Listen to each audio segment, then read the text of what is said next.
We make a huge variety of candy. That chocolate's fantastic. Caramels, nougats, fudge, peanut chews. We make buttercreams, we make fruit creams, we make a piece called a melt-away. The buttercreams are really good. We do peanut butter cups in here. And we make a piece called a crab. It's just delicious. It's all butter and nuts. These are nonpareils, red and white, pink. And you're not going to get better than their dark chocolate. All of my relatives lived to be in their 90s, and they all lived on chocolate. You want to try? Delicious. This truly is the best candy. We have a long, great history. My grandfather started the business in 1920. He lived in Merchantville all his life, and he made caramels in the basement. That's the only piece he made in the very beginning. A gentleman who just passed away at 107 told me that he used to sell my grandfather's caramels from his wagon that he pulled around town. Back then it was all dirt roads. He was selling for like penny a piece. And eventually he got a Model T Ford truck, and he would drive around town selling caramels from the truck. My father had an aunt, they called her Aunt Lot, but her real name was Charlotte, and they named the store after her because he didn't want to embarrass the family if the business didn't work out. And when he passed away, my dad was overseas during World War II. My father came home from the war and took over the business, and then he built the store up to what it is now. This press is from the 40s.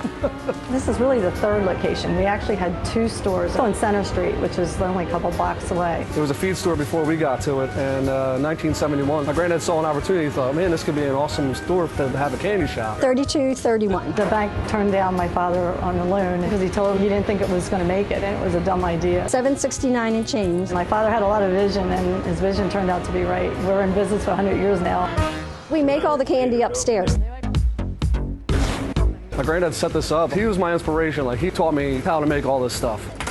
One of the things that makes all of our products good is that we use really fresh ingredients. It's 3,000 butter. And we make everything from scratch. Copper kettles, they retain heat better. It cooks everything evenly. We want our product to have butter in it and sugar and powdered cream and things that are expensive and make the candy taste good. I'll funnel the cream in these. This was our original piece ever made by Aunt Charlotte's Candies back in 1920, and it is the vanilla caramel.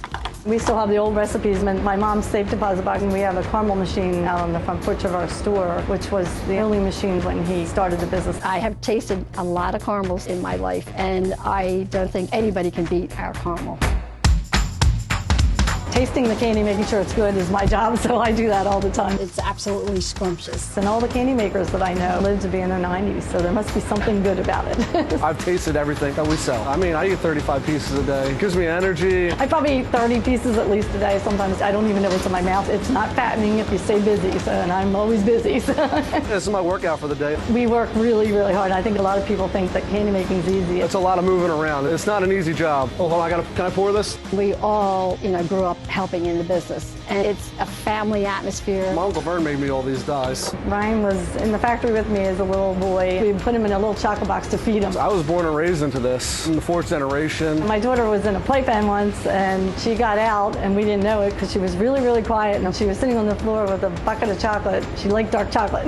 It's a fun job. It puts a smile on my face. It's very happy business because you know you're making people happy. When you're born into a family business, it's very special, and I would like to carry on the legacy that my grandfather started. I just want to keep it going. He worked so hard at it, and I just want to make it better. We're hoping up in heaven he's watching down on us and happy that we're keeping the tradition going, and we haven't changed. It's a piece of Merchantville. It's a piece of my childhood. We love it here. Great memories.